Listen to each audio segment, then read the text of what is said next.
Hello, my name is Gianna Cataloni, and today I will be presenting on voting rights for women and what caused the delay of the 19th Amendment. The fight for women to have the right to vote started decades before the Civil War and lasted around 100 years.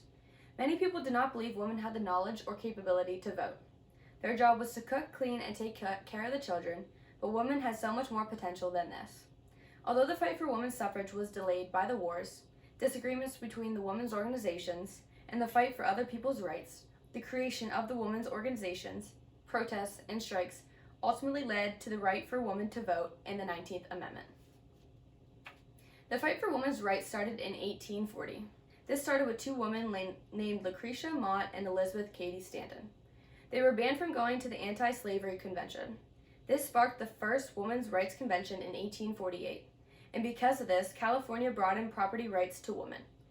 Women were off to a good start until the war broke out from 1861 to 1865. After the war ended, the American Equal Rights Association was formed by Stanton and Susan B. Anthony. This association was formed to provide equal rights to anyone no matter your gender or race. At the end of 1868, the 14th Amendment was ratified.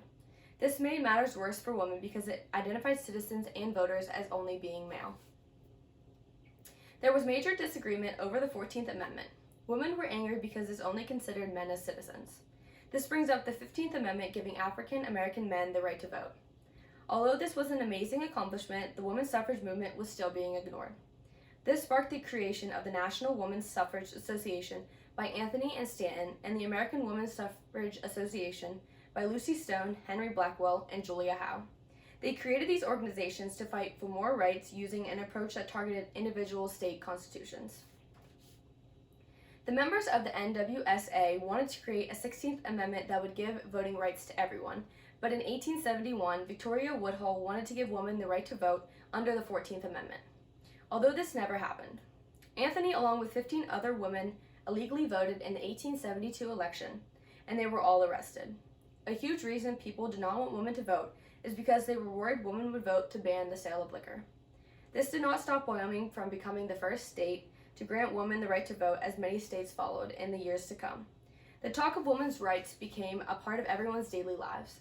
I also found it interesting that the 19th Amendment had the exact same wording as the proposed Women's Suffrage Amendment, but was not ratified until 42 years after this proposed amendment.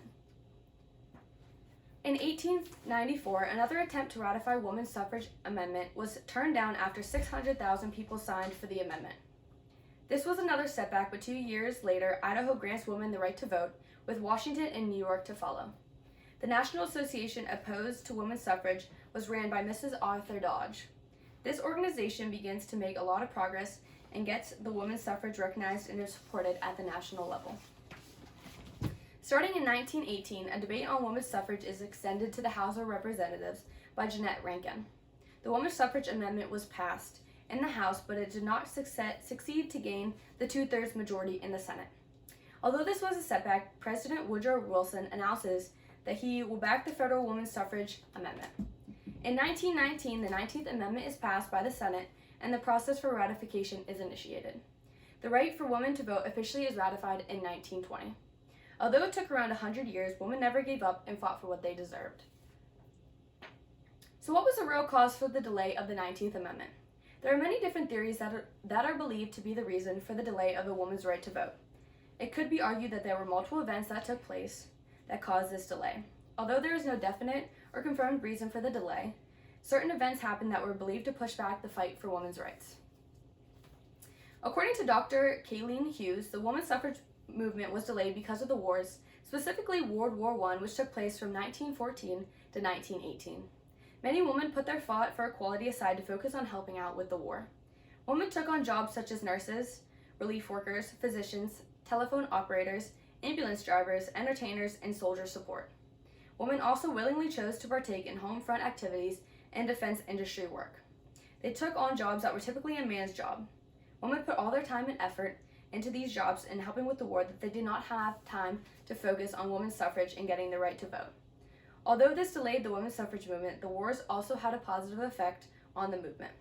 Dr. Hughes states that the willingness of the majority of suffragists a century ago to temporarily set aside their personal quest for the vote in order to back the United States in its first major overseas war proved to be a deciding factor in helping them to obtain that long-sought goal. Other people blame the delay of women's rights to vote on something other than the war. According to the book Perspectives on Women's Right to Vote, from the perspective of many politicians and public figures in these regions, the idea of granting females the vote symbolized a disruption to the American way of life as they knew it. It was engraved in people's head that there was no reason for women to vote, and if they could vote, then they would vote the opposite of men. This book also attributes the delay to the controversy and differences between the American Women's Suffrage Association and the National Women's Suffrage Association. These organizations had a difference of opinions, although they were fighting for the same cause. Since the AWSA and the NWSA could not agree on the same things, it showed that they were not on the same page, which could be seen as disorganized. This was not a good look for women, as they needed to be unified to get the vote. My last source takes a different view on what caused the delay of women's rights to vote. According to Stephen M. Buechler, it could be too risky to link the goal of black suffrage and civil rights with that of female suffrage. This strategy called for immediate work on black men's rights, with vague promises of subsequent effort on behalf of female suffrage. Buechler believed that the fight for black men to vote delayed the fight for women to vote. Since the only people considered eligible to vote were men, they thought it was more fitting for black men to vote before women.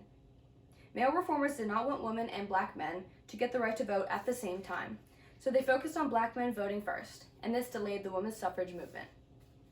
Although World War I, the opinions of the U.S. Congress, the differences between the NWSA and the AWSA, and the 15th Amendment caused delays, women continued to fight through these. As I stated earlier, the women's suffrage movement took around 100 years, and my three sources show and explain why it took so long for women to get these rights. The fight for complete equal equality is still going on, and I believe we will get there one day. These are my sources. Thank you for listening.